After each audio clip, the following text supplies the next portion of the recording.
Hey guys, what's up? In this tutorial we're going to show you how you can use the spray paint tool in Inkscape in 2026. So let us get started. So let me navigate to that example document here.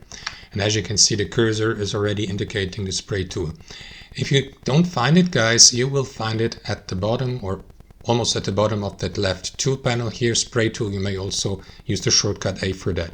But before you use that, guys, you will need to insert an object first to spray that or to apply the spraying tool to that object, because if I use the spray tool like this with my left mouse, nothing happens, as you can see. So let us use a rectangle for that.